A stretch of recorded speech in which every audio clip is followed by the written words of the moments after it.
Hey guys, welcome to SheKnowsArsenal. My name is Jessica and I'm your host, and you can follow me on Twitter at @itchjacinho. So this is more impromptu. I actually came home first and then I was like, I can't be bothered to go back to the studio to actually record this. So it doesn't really matter. As long as you guys can hear me and see me, I think it's fine. Don't mind this lovely trash can over here. It's fine. I'm outside, whatever. So on today's show, what I kind of want to talk about is Lokonga and the fact that this deal looks like it's probably going to get done, and talk about what this kind of player is and what he can add to the squad, and just kind of rate this transfer. Let's see what you guys think about bringing in a player like this, right? And then, of course, at the end, I want to do a live Q&A. But to start out this conversation, kind of what I want to do is I thought a lot about what Elliot said from our video earlier today. If you didn't get a chance to watch it, it was about Ben White and James Maddison. And so me and Elliot from the Arsenal Vision podcast, I felt like, I agree generally with his thought process in terms of squad building, but I think we have to take every single transfer and separate it and look at it from an isolated perspective. And I think if we start lumping, and I'm not saying this is what Elliot's doing, but this is what I think naturally a lot of fans are kind of doing, is now that we've had a couple of not so great experiences spending money on spending a lot of money on players, every single player that's above a certain amount, we're like, he's not worth it. He's not worth it. We shouldn't get him. It's a waste of money. Oh my gosh, we're spending money and it's not going to work out.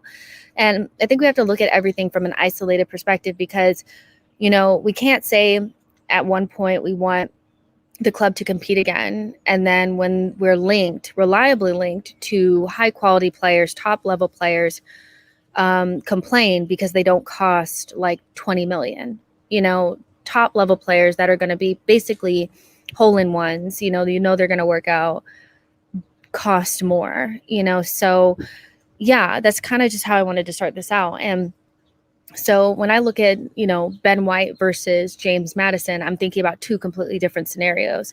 Both can be seen as, from Arsenal perspective, as players that would be immediately blocking the path of a very young, talented player.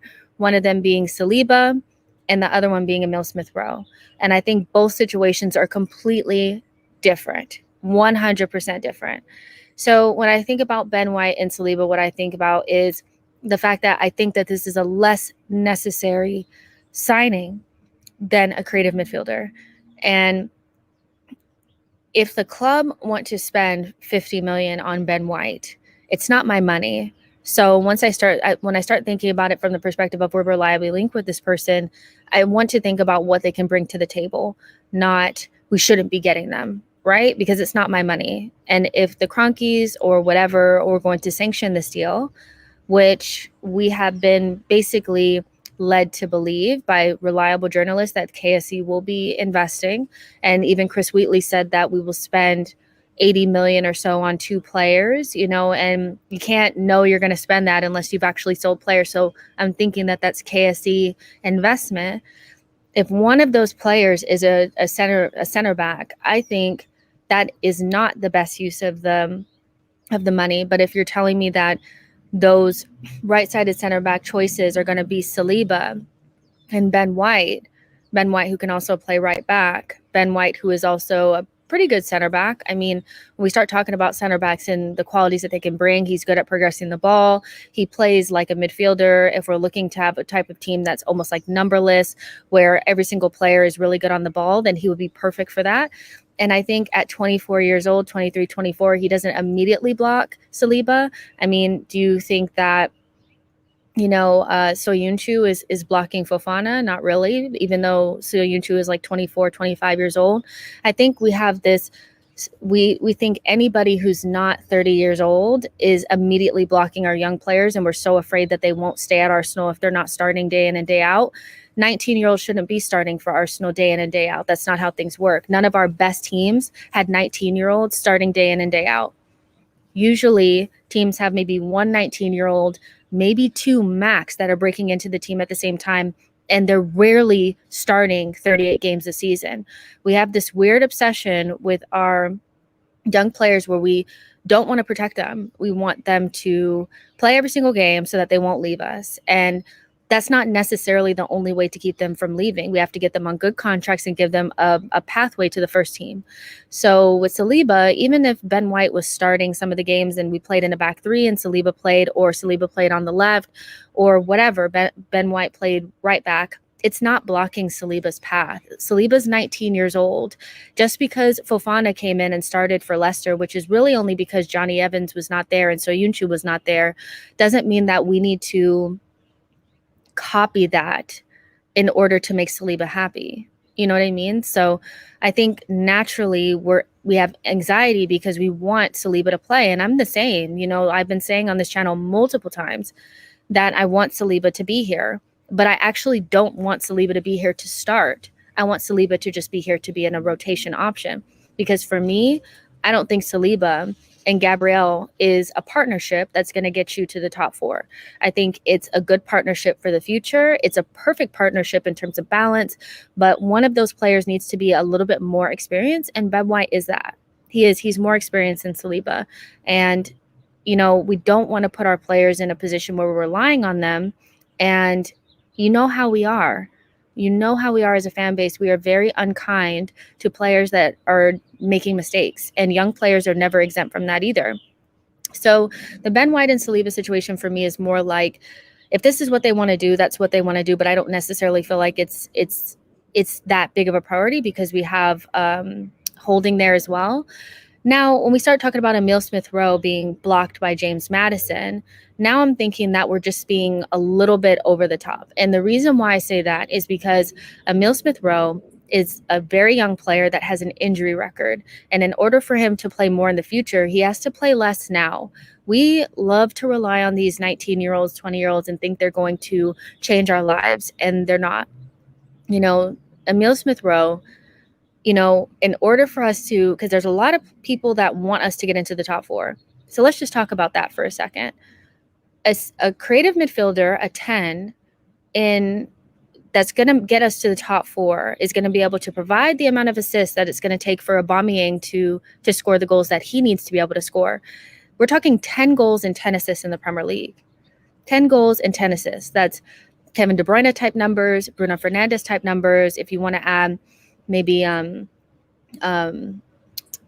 Firmino in there / Trent Alexander-Arnold types, because he scores goals and creates a lot for Liverpool. Those are the type of numbers that you need to be putting up on a regular basis. Emile Smith-Rowe gets injured so often. So do we really want to put that type of pressure on a 20-year-old when you could easily, not easily, I'm not going to say easily, but when you could bring in a proven creative midfielder that would take that burden off of him and allow him to grow and progress at a normal rate? You see what I'm saying? Like, Ben White doesn't make as much sense because we have Holding. James Maddison makes sense because we have no one else. We have nobody else. And to rely on Emile Smith-Rowe to put up those type of numbers when we know how important this next season is for us to get back into Europe. I just cannot believe that we would scoff at James Maddison. I just think the two situations are different, and we're just looking at if we have a young player in that position, we shouldn't be bringing in that player, especially if they cost above a certain amount. James Maddison, let's be real. He's a good player, so he's going to cost more. Good players, prime players that are ready to go, that are going to get you the results when they get there, are going to cost you more. Players that have a little bit of development to do, that are maybe a little bit older and you're going to have to pay higher wages to, things like that, they're not sure things, so that's why they cost less. So being linked to a player like James Maddison, and the club would know, like, they're not sitting there like, we're going to get him for 20. They know that they're going to have to pay 50 million for him. So if they're willing to spend that to get a prime age, Premier League proven, top level creative midfielder that will protect Emile Smith-Rowe and allow us to create enough chances for Aubameyang to score goals, then I don't understand what we're crying about. Like, I really, really don't, because we keep saying that we want to compete, but when we're linked with players that would help us do that, if they cost over a certain amount, we're upset. Now, you're probably saying, well, we should have just got Emi Buendia. Emi Buendia, if we had gotten involved in that, like seriously involved, versus Aston Villa, we wouldn't have been paying 35 million. We would have been playing upwards of 40. They were prepared to go through a bidding war. So Emi Buendia from a championship team who may or may not work out for 40 million plus, or James Maddison for 50, and you know what you're getting. I mean, do you think Manchester United is sitting here right now saying that, Bruno Fernandes was a mistake because he cost 60 to 70 million? No, because he was a sure thing. He took the team on his back, and he kept them going, and really he's one of the main reasons why they are where they are. So I just wanted to kind of open up with that, because I was trying to get through my thoughts, and although I do agree with Elliot on squad building and how we need to make sure that we're using our resources correctly, I think we have to not just put everything in the same basket if it's above a certain amount and if there's a young player in there that can play that position, because Emile Smith-Rowe is not guaranteed 10 goals and 10 assists. And that's what's necessary in order for us to get to the top four. And we also need players to protect those young players, because for me, Smith-Rowe doesn't really need to be starting for Arsenal and being relied upon for 2 or 3 more years. Most teams don't have 19-year-olds carrying the team on their back. Like having a team with Saliba starting, with Gabriel and also Emile Smith-Rowe and Saka, that's a lot of young players to be really relying on in one of the most important seasons of our history, because we will be in a lot of big trouble if we don't get into Europe next season. So yeah, I think we just have to separate things just a little bit. I completely understand the Ben White thing. I can completely understand that, because we have holding, we have other options, but we don't have another creative midfielder option. Odegaard would cost you 40. Buendia would have cost you 40. Maddison is better than the both of them, so of course he's going to cost you more. He's good for your homegrown numbers. He's already done it in the Premier League at a high level. So if the club is willing to buy that player, and that player is willing to come to Arsenal, which I'm not saying that he is, but if he was, why would you turn that down because of Smith-Rowe? This would help Smith-Rowe. And these players also need to be playing with better players. They're not playing with good enough players. They're learning from Willian and guys like that, and that's not good enough. They deserve better. So I just wanted to kind of open up with that really quick. And I know that was kind of long, but I just wanted to kind of get my thoughts out there and see what you guys think, because I think we're getting into this thing where if it's above a certain amount, we're afraid it's not going to work out. So we just say it's not smart squad building, because why would you spend that amount on that player? Well, that's how much those types of players cost. They will not cost you less. And if they do, there's something wrong. There's a reason why. And for me, if they cost 20 million, I'd rather just keep Smith-Rowe and just let him play. But if we're getting a prime age, sure thing, James Maddison, then by all means, I think that's what we should go for, to be honest. Let's see.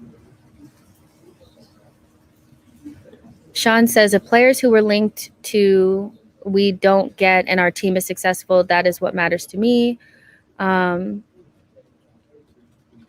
Let's see. Do not mind Lokonga. I can see the logic in signing him for 20 to 17, but do not see the logic of spending 50 million on Ben White, 20 million on Ramsdale. I mean, I'm just talking about James Maddison here. I've already said the whole Ben White thing. I get that. But to lump James Maddison in that, I think is just being a little bit too, like, everything needs to be separated. It really, really does. JR says James Maddison would be a good signing, a great signing. I'm worried about the injury record. However, that's why you have Smith Rowe there. Those two could rotate. And you guys, we have to score 70 goals next season. Like, that's what it takes to just maybe get into the top 4. Chelsea is an outlier, but the other teams got 70 goals. And then the year prior, in a normal season, when there was fans in the stands, it was closer to like 80 to get into the top 4. We scored 50 this season.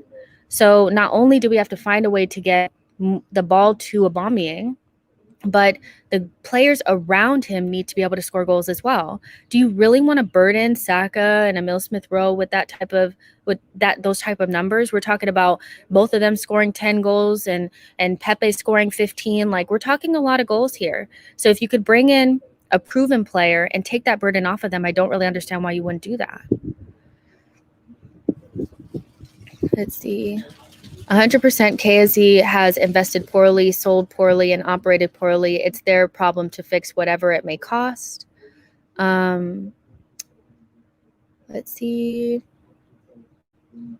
Matt G says, I don't understand who say Ben White is unnecessary because we had the 3rd best defense in the league. We achieved that with David Luiz, our best center back, who is now left. I do think so. I guess for me is like, it's just the last thing. Like, I know that we need another center back, but with Holding already being there and Saliba, I'm just not sure if, it's a priority. But if the club wants to spend money on Ben White, I don't think it's like, oh, it's Ben White or Basuma. I think that's what the assumption is. And that's what I was thinking before as well. When the window first opened, I was like, okay, we need to get 2 midfielders and then a creative midfielder or something like that. And then see what happens after that, maybe a right back. And then as the window started going and it started to become more clear that we probably have more money, it's been reported by multiple people that we have more money than we think. Then it became, okay, I'm not so anxious about it being Basuma or nothing, or Basuma or center back. Basuma or whatever midfielder will come in. Lokonga, will get to that in a moment. And if they want to buy Maddison and Ben White, then why are we complaining? Like, you know what I mean? I don't think there's been any indication yet that if we get Ben White, we're not going to get the midfielder. You see what I'm saying? So I don't really understand where that's coming from, because I just think it's like, we're just naturally so anxious and defensive over the transfer window that we're making up scenarios that don't really exist or haven't happened yet. Barry says Lokonga and Maddison would be great signings. White is no way worth 50 million. Good player, but at that price, no. Homegrown dictating his price. So many better CBs out there. I can agree that maybe we could look somewhere else and get another center back. Center back is something that we need to look at. Maybe not this window, but then maybe the next one. But Ben White, I'm still not really understanding why. Like, you know what I mean? I'm not really understanding why him in particular. Not saying he's a bad player. I just don't know. Let's see. So, yeah. Rancid is saying Lokonga will not join Arsenal. Bayern is interested too. Sorry for this news. That's not anything that we've heard actually at this point. So yeah, that's all I'm really saying, is that let's not react before we actually know what's going on. There's no indication that if we spend the money on Ben White, we won't actually get Basuma or whatever midfielder we're looking at. It looks like Lokonga is going to get done. And for me, James Maddison is a completely different thing, because I do think we need to bring in a creative midfielder, somebody that's going to improve us and actually be a good enough protection for ESR. Is going to cost 40 plus. We can't get Buendia. We're not going to get Odegaard. So if James Maddison is available to us, then it is what it is. And if KSC is willing to pay for it, why are we going to sit there and be like, no, don't get him because he's too much? Like, I don't understand, So yeah. But AK Gunner is saying, Jess, I am for Maddison. I have no problem spending big on top quality. My issue is the talent of Ben White and Ramsdale is not really worth the fee that they're quoted by reliable sources. Yeah, Ben White looks like a player that's going to come to Arsenal. Like, if we want him and we're going to go back in, a bid was rejected and we'll go back in. That's a player that looks like is going to come to the Emirates. I just have to see how he's going to be used. I just don't really understand because he's not necessarily that tall. He's not an amazing defender. He has very similar qualities to Saliba without the physical stature and the defensive quality, which is weird, but Ramsdale is also like, I know they want a competitive English backup goalkeeper. And I just can't even really go. I can't really even go with that because I'm just like, why not just promote Hine or Akwanko or something like that? So I agree with the goalkeeper thing. I'm not really understanding that. James Maddison is just the one I needed to pick out. All right, so let's talk about Lokonga. So the reports are basically saying that now it looks like it's going to get done. We had a $15 million bid rejected, but we'll come back in and it should get done somewhere around 20 million pounds. So I think that's a good thing. And Lokonga seems like the type of player to me that is a backup to Thomas Partey. We know that Thomas will be gone for the AFCON in January. So it would be nice to have like for like qualities in a player and also be able to give him quality minutes so that we can increase his value, because he's somebody that, if we play our cards right, we could sell for more if we wanted to. We could bring him in for 20 and double or triple that in the next couple of years. So he's highly rated young player, 21 years old, on the cusp of the Belgian team, which we know is not going to be an easy team to get into, especially in midfield with your Tielemans and your Witzels and your De Bruynes and all these types of players. So for me, this is a very smart signing. As we're looking at the window and we're not so sure about Ben White, we're not really sure about the Ramsdale thing. This is something that I think we could be excited about, because when Thomas is not there, we won't lose all of our athleticism, and it's like for like. We're not going to get the Ceballos, type of drop off. We're not going to get the Elneny type of drop off. It's a good thing, and I just like the player. I get real Thomas Partey vibes plus some Camavinga vibes, because he can also go forward and contribute to the attack.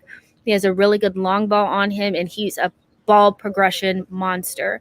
So some of the key characteristics of the players that we've been linked to reliably has been ball progression, mostly dribbling with their ball progression. Some of them have longer switches and nice passing ranges, but mostly they can dribble, so those are good things. We need better ball progressors. We need people that are comfortable on the ball. When you have players like Bern Leno, you have players like even Granit Xhaka with his lack of mobility, holding that's a little stiff, a little bit unable to progress the ball.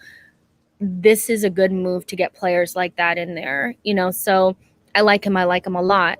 So what I want to do is I want to share my screen real quick and show you guys some of the charts. So look at that.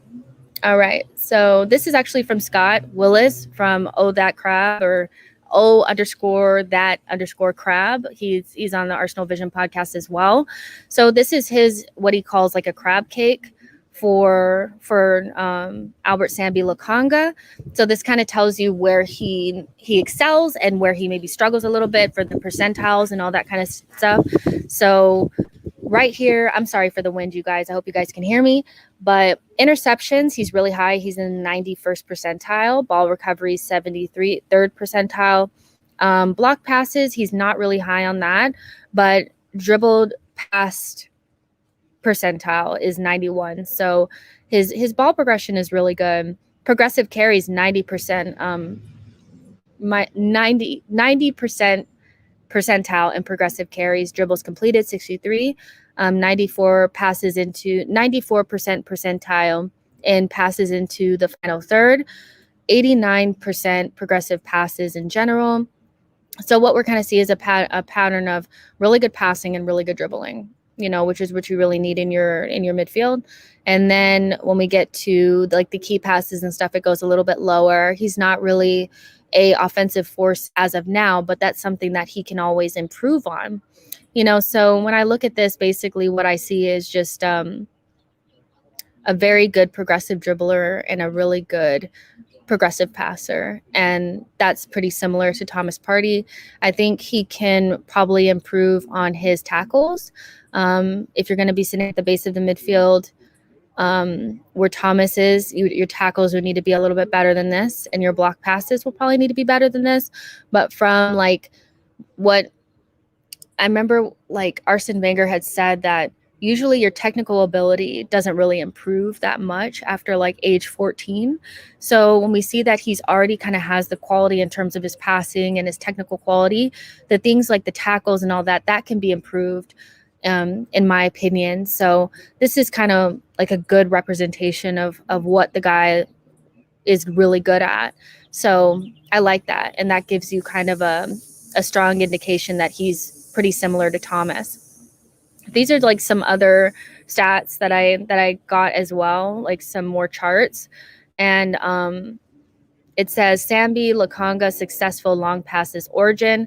So like most of his good long passes come through the center of the pitch here, which is really cool. And then his successful long passes where they end are in these areas. So he can hit it behind the fullback right here or into space in the half space here, and then also like right in here. So if you kind of look who would be playing right in this little section here on the left, that's usually Kieran Tierney / Emil Smith-Rowe. So he would be able to, from the center circle, be able to switch it over to our runners on the left and the right hand side, which is really nice. So I like his passing patterns. I think that's something that we need. We need long range passing, and that's something that he has. He just has to maybe improve on his tackling and his defensive part of his game. So let's see what you guys are saying.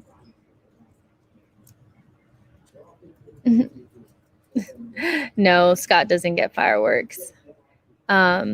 Dublin Gooner says, I saw the crab cake earlier, confused about something. What's the difference between an interception and a blocked pass? That's interesting. I don't really know the difference. Maybe I should ask Scott. Blocked pass. Maybe a blocked pass is, I don't know. To be honest, I'm not really sure. But it looks like he needs to improve on both of those. So I'll ask Scott, and I'll let you guys know tomorrow. Aka Gunner says Lokonga is a 6, has Pogba vibes from his comps, suits the profile. We need very athletic, good passer, ball carrier, and good through balls. Lori Laker says, so Lokonga coming instead of Basuma at twice more of the price. That's what I read. He's a 6. To me, I don't really, I think we're trying to secure Lokonga just in case for some reason we don't have enough money to get the next midfielder, to be honest. I think we get that midfielder if we sell a certain amount of players. Like we would get Basuma if not, but I think this is just to go ahead and secure it. I'm not really sure. It's a little bit weird because I'm like, would you buy Basuma and Lokonga in the same window? I'm not really sure. I would love it, but I'm not sure you would. I'm not sure. Hakuna Matata says, is it not hard for you watching Arsenal in nighttime in America? Can you sleep good after the games? I mean, the earliest games usually like would come on at like 4 a.m, and I usually wake up around 4 or 5 anyway. So if you probably do see me tweeting at that time, I'm an early riser, so it doesn't really bother me. I don't really go to sleep after, to be honest. But I'm like an early sleeper. Like I'm in bed by like 9, you guys. M. Hobbin says, I think he's more of an 8 than a 6. Dubber Ducky says, the games are usually in the morning in America. Exactly. Sean says, nobody can tell me that Lokonga isn't an upgrade on Guendouzi. Hopefully he has a better attitude. Lindsay says 4 a.m. Ew. I mean, that's just me. I love getting up in the morning, like before the sun is actually up. I can't even sleep past like 8, to be honest. That's just not me. Ola Donkey says Lokonga is okay, but Basuma has to come now. I mean, I would love for us to get both. I would hope that that's the plan. But because we do need two midfielders, like two that could play in the pivot. And I think something tells me, this is just a hunch. This is just me kind of guessing. But I was talking to somebody earlier and I was saying that I think we're waiting to see what happens with Camavinga, to be honest. Like, that's the only reason why you'd stall on getting Bissouma. It seems like we're interested in him. There's been reports that we're going to up our interest soon. But there's no other reason to be waiting to pull the trigger unless you're waiting on something else. And that player seems to me to be Camavinga, because his situation, his future needs to be sorted out sooner rather than later. We've been said to be interested. We think a deal could be done. It's us in PSG that are really interested in him. I think he wants to go to PSG, but if they can't guarantee him playing time and time for him to develop, we could offer him that.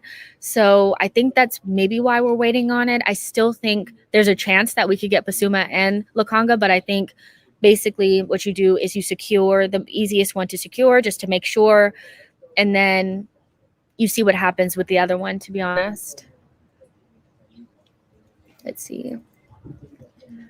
Dubber Duck says, I remember a 3 a.m. game for Arsenal once. Oh, gosh.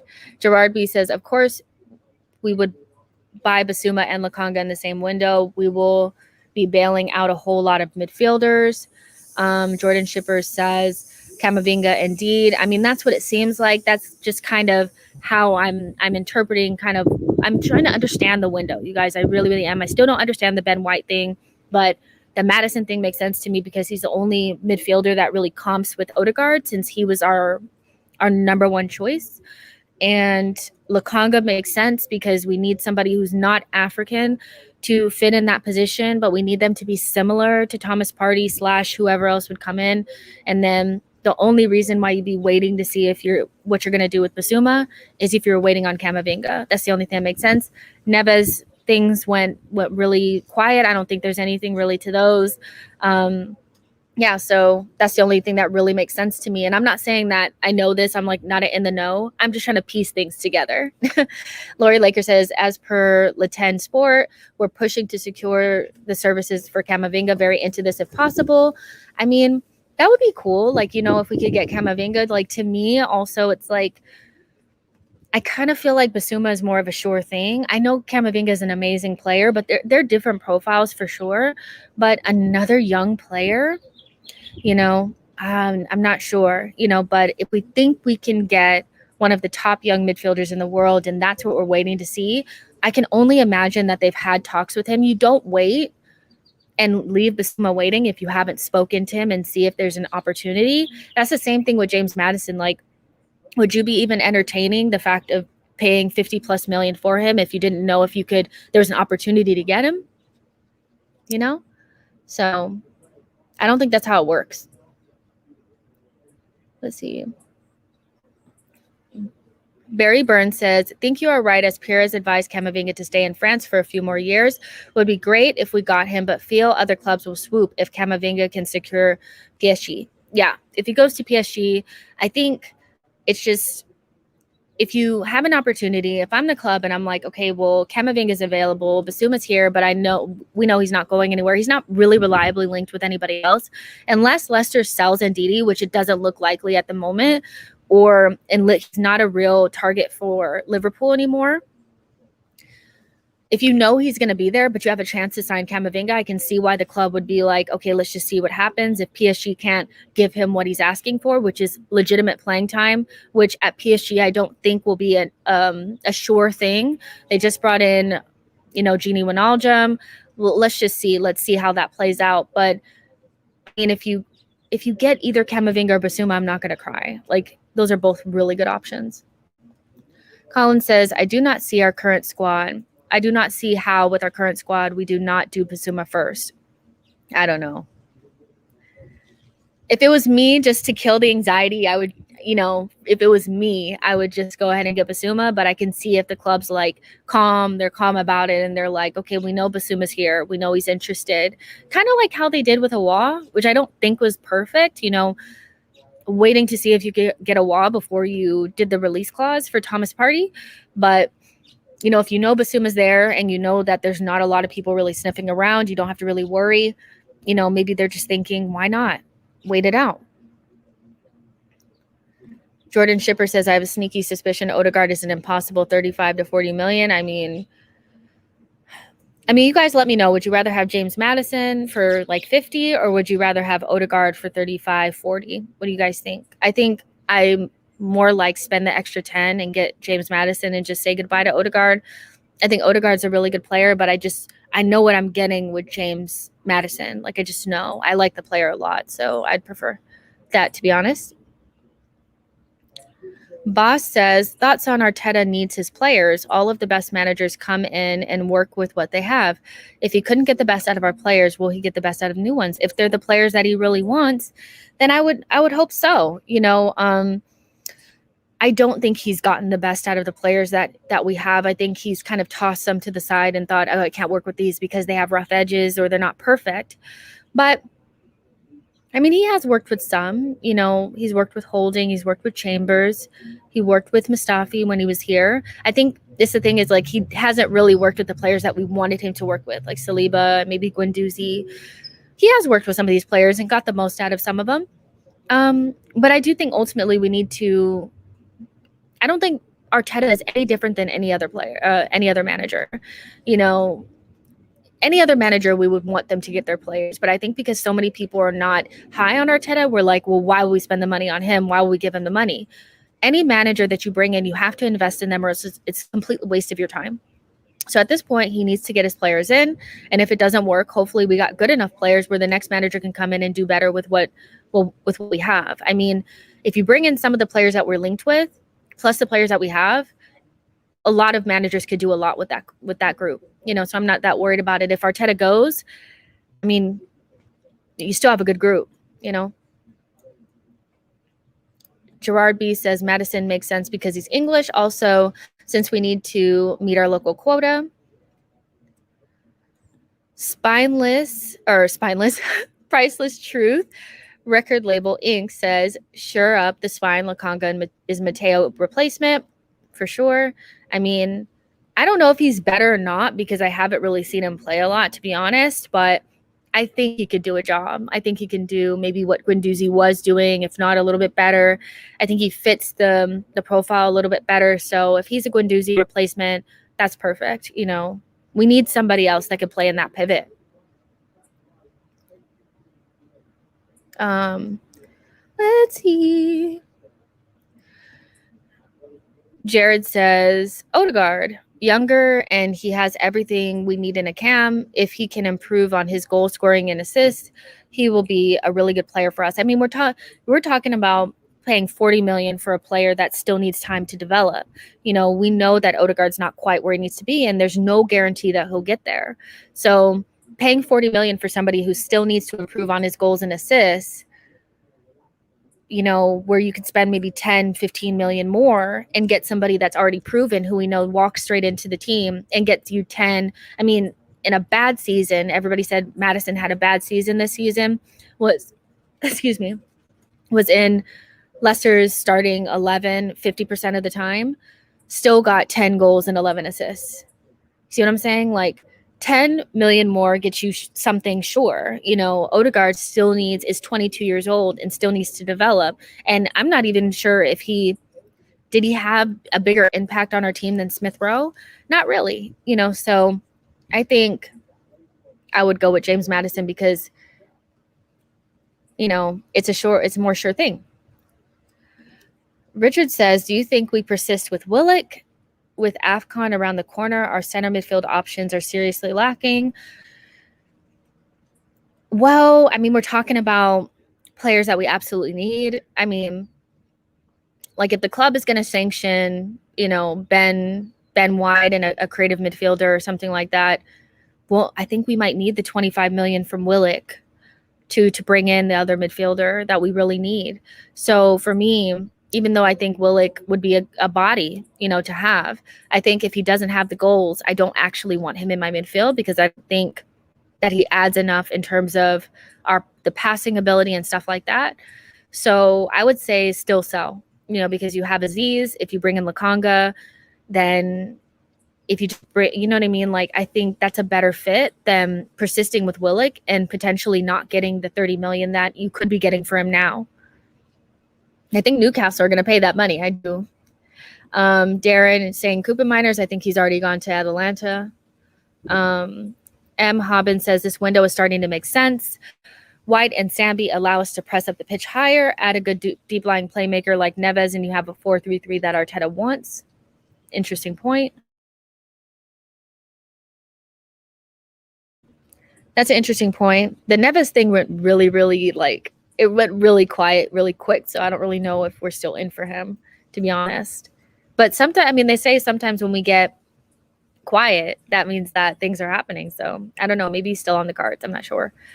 Gerard says Maddison over Odegaard any day. I agree with you 100%.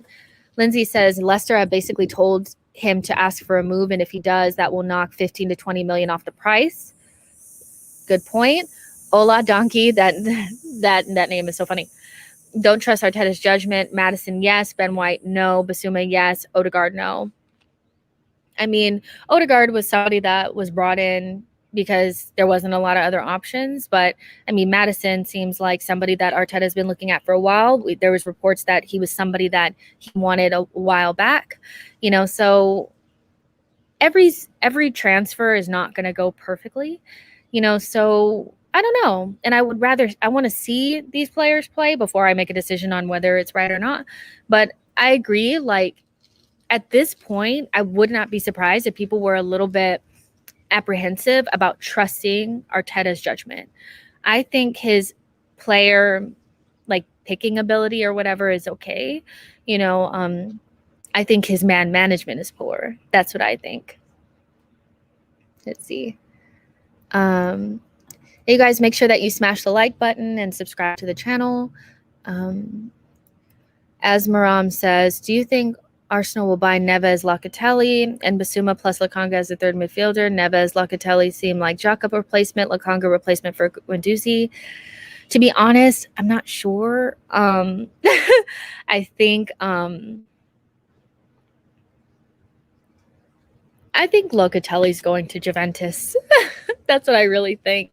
I don't think he's coming to Arsenal. Maybe we are looking for somebody that's a little bit more similar to Xhaka, but part of me thinks what I said earlier is that I don't think Neves is real. I don't think Locatelli is a real option. I think it's Basuma and Camavinga. That's what I really think. I think we need 2 midfielders, not 3. I can't see us bringing in 3 midfielders to play in the pivot and then getting a creative midfielder. I think we need 2 creative midfielders and 2 players to play in the pivot. So if I had to choose, you know, should we get the Neves type or should we get the Basuma type? I would say get Basuma, forget the whole Neves Locatelli thing and move on, you know, but Lokonga as a Guendouzi replacement makes sense to me for sure. Why do I think his man management is poor? I just think that what I see from Arteta is kind of like almost like an arrogance in a way, where players that are a little bit rough around the edges, he doesn't seem to have the ability to put his arm around the player and make it work. It feels like once you've done something that I don't like, you're out. He likes to ice people out. And then when you do that, it's hard to get them to come back. And when you have limited resources, you need to be careful. It just feels like he's a little heavy-handed. Like every player needs to be kind of harshly dealt with, you know, and for me, that's not the right way to be when you have limited resources. When you're Pep and you know that they can spend 50 more million on another player, then you're good to go. But at Arsenal, it's a little bit different. So for me, I just feel like the amount of players that has been iced out, you know, just his inability to make things work with players with rough edges, to me, is something that he needs to work out. But that's just me. Like, from what I can see, which is not everything, he needs to work on his man management. And that's just, you know, I think his footballing IQ and his tactical, you know, abilities, coaching is good, you know, but if you can't work with players that aren't perfect, then what players are you going to be working with? Like, not everybody is Saka, you know? And I don't really agree with all players seem to love him. I think the young players love him, and that's different. the young players like Emile Smith-Rowe, Saka, the players that he likes to work with, Tierney, that have the attitude that he wants, he can work with. But do you think Saliba loves him? Do you think Guendouzi loves him? Do you think Aubameyang loves him? No, I can't say that for sure. You know what I mean? So, yeah. Yeah. Maybe it's not arrogance.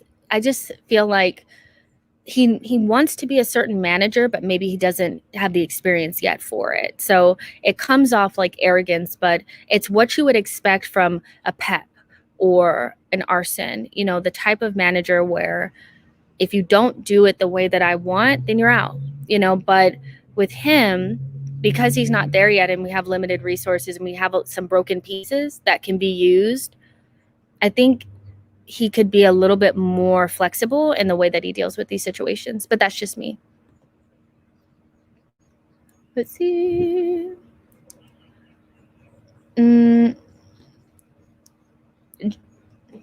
Jacobus says, your most successful teams in the Premier League have 4 or 5 top quality center backs or even 2 top quality players for each position. I don't understand. I don't get why you were on about Ben. It's not so much that I don't think he's as good as other people think, but it's a personal preference. It's not a ding against him. We all have opinions, and for me, I don't think he's as good as other people are saying. But I agree with you that we need top quality players more than just one. Like if you tell me that we start next season with Ben White and Saliba as our 2 right-sided center backs, then that's fine. My whole issue with the Ben White thing was at first I believed that it was Ben White, a center back, and if we got him, we wouldn't be able to get something else. Now that I don't feel like that's the case, then if you spend the money on him, you spend the money on him. I'll see if he's good enough when he plays for Arsenal. So I do agree that you need top quality players and more than just one in every single position. I'm just not sure that Ben White is that person. And I also think that he's very overpriced. So bringing in another top quality center back, like if you told me that we were going to bring in, let's just say Tapsoba, who I think is good, then that's fine. Because in my opinion, he's really good. In your opinion, Ben is probably good. So we agree on the fact that we need top quality center backs. I just think he's overpriced. And for me, he's not that guy, if that makes sense. You know what I mean? So, but I do agree that we need to get used to the idea that players aren't just going to leave because they're not starting every single game. I think we have anxiety around our young players leaving if they're not starting. So we have this don't block his path thing, and you're not blocking his path. You're not, because Emile Smith-Rowe's path is not really, it's not, Maddison is not going to do that. He's not. And Saliba, his path is not necessarily going to be, blocked because a Ben White comes in, so top teams that you guys want to compete with, we've said before, top 4/top 5, whatever is the goal. And if we look at the makeup of those teams, bar maybe a Liverpool, because and you see what happened with them, they played with basically the same 11 for 3 years and they're broken down now, is that we need options and we need high quality options in those positions, so for me, it's not that big of a deal, but I think we have this anxiety that nobody's going to want to stay at Arsenal if they're not playing every single game. And we need a competitive environment, and I think a positive competitive environment starts with making sure you have the right types of players for the young players to aspire to, learn from, and compete with. And so I think James Maddison does that for you. I'm not sure if Ben White does that for you, to be honest. And Basuma and Lokonga do that for you, because if you have like a Basuma, Thomas Partey, Lokonga, and Aziz fighting for those positions in the pivot, then that's real competitive. It's like for like, it feels right. You know what I mean? Versus having a Ceballos and El Neni there just for whatever. You know what I mean? So, yeah, that's all.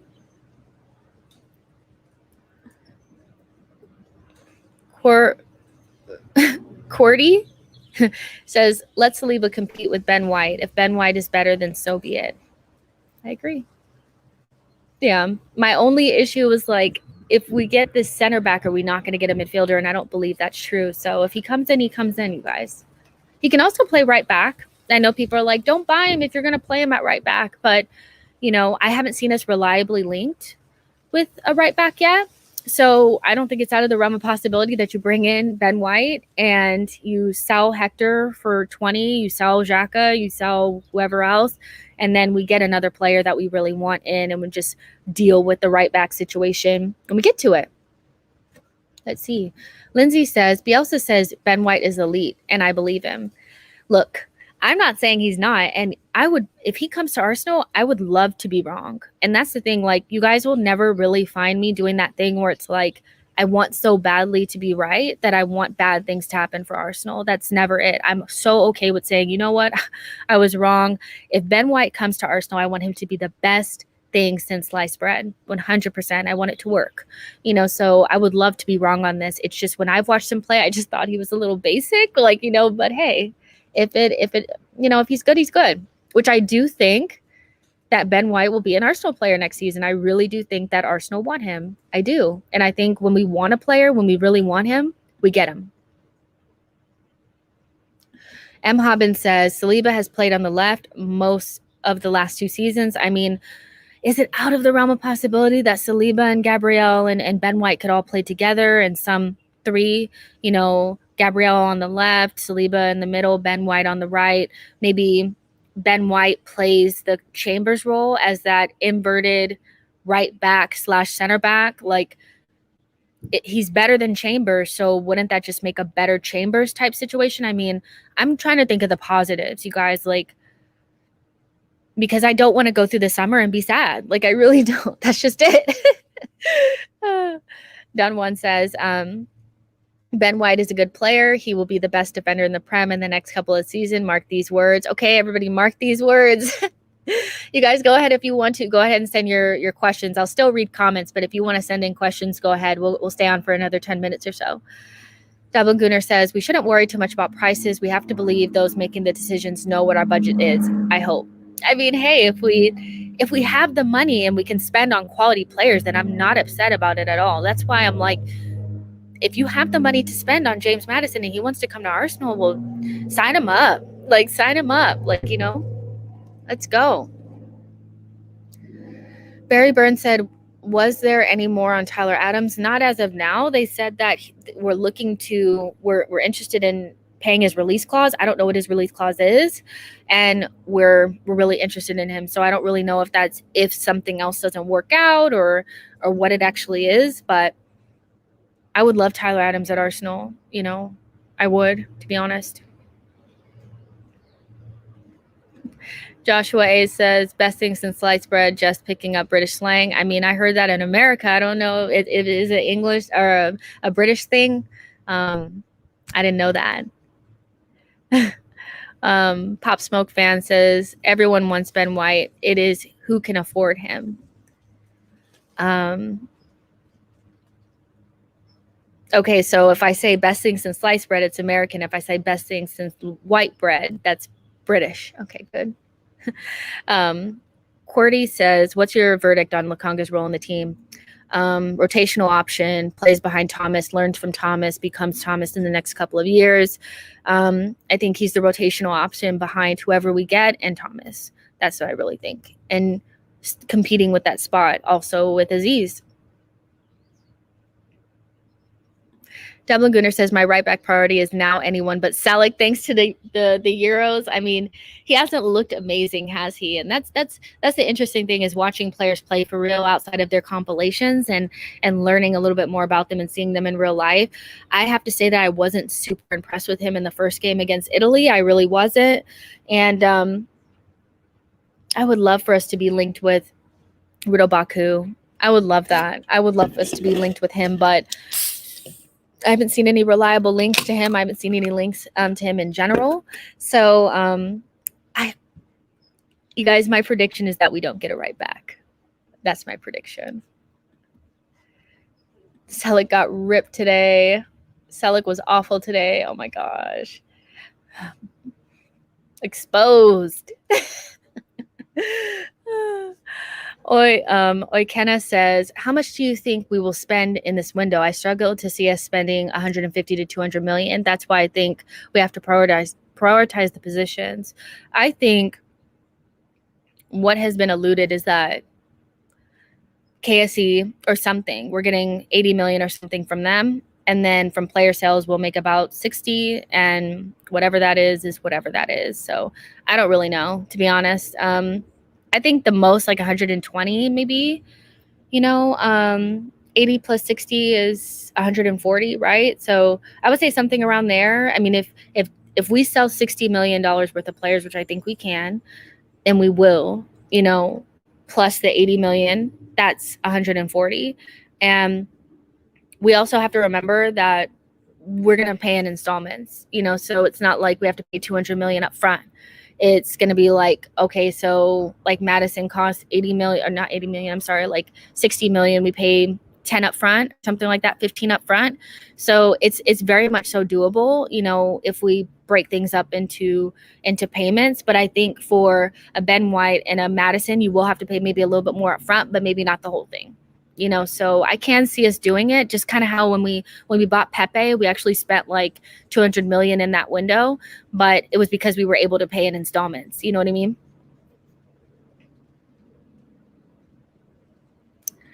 Richard says Balogun backup center forward or Laka. I think you have to sell Lacazette, to be honest. I think he's a part of my 60 million that we're going to get for this window. 60 million for, not 60 million. Lacazette, 15, 20 million. Get him off the wage bill, bring Balogun in. I think at least one position is going to feel like it wasn't addressed, and I think it's going to be center forward. I think we'll see whether or not we have a really big center forward issue this season. Either Aubameyang steps up and gives us that 25 goals a season plus that we know him to do, or we're looking at a new center forward soon. We've been linked with Alexander Isak. I just think that's a little bit out of the realm of possibility for this particular window, just going on how many things we actually need to do. But if he still stays at Real Sociedad next season, that will be a good person to replace Aubameyang with, because Aubameyang will be 2 years into his contract, right? His last contract was 3 seasons. So we'll be looking for a new striker to replace Aubameyang. I think that's the right time to do that. But I think if you go into the season with Aubameyang and Balogun, it is a little bit risky, but I think it can be done. And if you have like a James Maddison, if you have a Pepe on fire, I think you can get away with it. I really, really do. But it'll be scary. It'll be like if somebody falls a little bit short, we could be asked out for real. Let's see. John 1 says 140 mil, will be lucky to get 50. I mean, I think we'll sell $60 million worth of players. I don't see why that's out of the realm of possibility. You're going to get about 20 for Xhaka, 15, 15 for him, 15 for Bellerin, right there on the low side. That's 30. If you sell Willock for 25, then, you're already at 55. So, and it's already been alluded by very reliable sources that KSE is going to invest in. It's probably 80 million. So I don't really think it's that far off. Like if you actually do the math, you know what I mean? Xhaka looks like 30 million today. Does he? You guys, I didn't really see all of the games. So tell me if Xhaka did good or not. Jonathan David, would he be ready from Lille? And he's the type of striker that we really want. He's a little bit on the shorter side. Not that I think that that's an issue, but I do think that if he's not elite in every other area, you probably want somebody a little bit taller. But I think he's a good young player, and I think he made the right decision to go to Lille. He looks good in his development there, so I don't know if he may need another year. Shaquille O'Neal says, why do you think we won't get a right back? The only reason why I feel like we won't get a right back is because we haven't been reliably linked with one. And I think I just have this weird feeling. It's a gut feeling that we will play Ben White as a right back or something like that, or we'll continue to play Chambers or something. I just have this weird feeling. We also still have Cedric. So we actually have 2 right backs. And to bring in a center back that can also play right back, I just have the sneaky suspicion, especially even being linked to somebody like Adams, who can also play right back. That's too many coincidence. It's a lot of coincidence. So I just have this feeling. We haven't been really linked with anybody reliably in that position. Molly says Isaac might go back to Dortmund if Haaland leaves. I've also thought about that as well. But the good thing is that what they're trying to do, and I don't know if it happens or not, but Haaland, that deal, well, they're also linked with another striker, and I saw that today, and I can't remember the name, but Dortmund is linked reliably with another striker, but they've also, Chelsea has tried to add Tammy Abraham to the deal for Haaland. So Isaac also said he doesn't want to go back to Dortmund. He said that in an interview that he's done with that. You know, he wants to move on. He doesn't want to go back. So those things would be in our favor if we wanted to get him. But I can't remember the person, but Dortmund is reliably linked with another striker, and Chelsea are trying to add Tammy Abraham to the Haaland deal.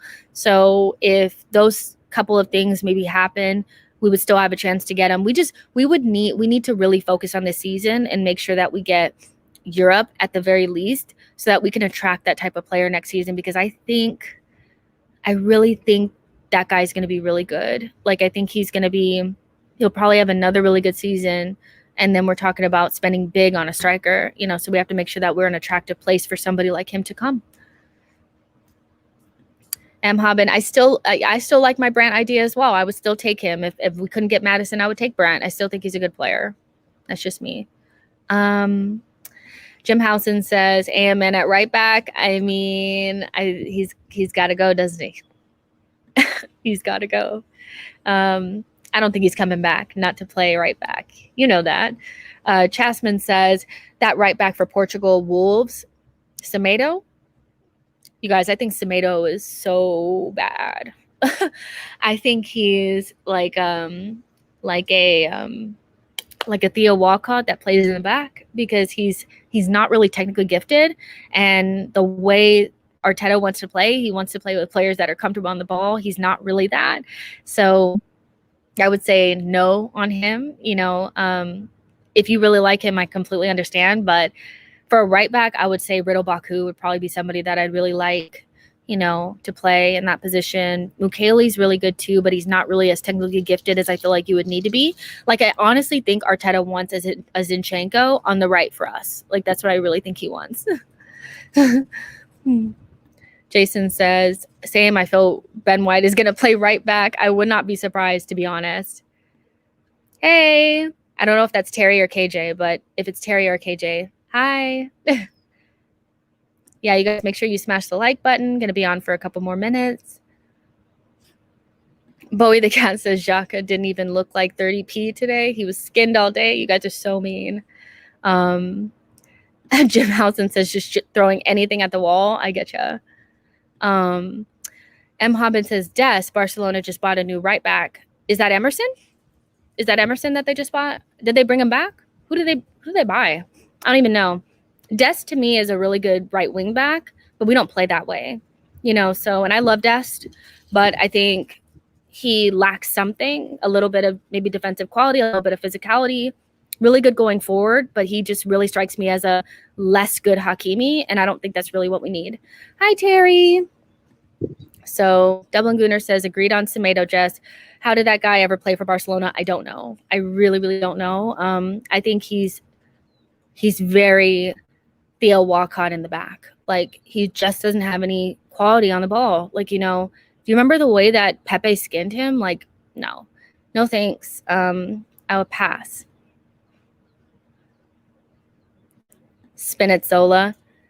Yeah, you guys, all these Italians that are playing really well now, we're not getting any of those. We're not getting Spinazzola. We're not getting whoever. I just can't see it. And to be honest, like, I don't want the France effect. You know, all those players went for very big deals. Tolisso, Umtiti, Dembele, Griezmann. Well, Griezmann, I think, went to Barcelona before. And now look, you know, I think when players play in national tournaments, you have to be really, really careful, because they're playing in a different environment under different circumstances. You got to watch them for their club team. That's just me. So any of these Italian guys, I'm saying, unless you've watched them in real life, like at their club on a regular basis, and they play the same, then I would say, like, let's stay away from that, because you just look at Umtiti now. Look at Dembele now. Like, you know what I mean? Like their clubs like want to get rid of them and they can't. You know? Yeah, you guys, this Locatelli thing. It's so funny though, because after the first game, everybody thought Locatelli was crap, you know, because he wasn't like really popping off the screen. Oh no, I don't want him. And now that he scored a couple goals, now I want him. You guys are so flip-floppy.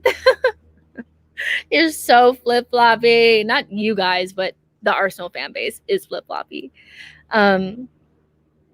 Yeah. Good stream, guys. I loved it. So again, we talked about Lokonga. We talked about all these things, Maddison, all those great things. So of course I'll be back tomorrow, regular time at 6 p.m. UK time with Laura Kirk and another special guest. Maybe, maybe not. I still have to get confirmation, but Laura Kirk is going to be here. So we'll have a little bit of fun on that stream. So make sure that you're there at 6 p.m. UK time right here. I won't be in the backyard. I'll be somewhere else. But yeah, I'll talk to you guys then. Make sure that you like the video and subscribe to the channel. Let me know in the comment section if you thought I was chatting absolute shit. You know, if you don't agree with me, let me know in the comment section and I'll happily talk to you there. But until next time, yeah, bye guys.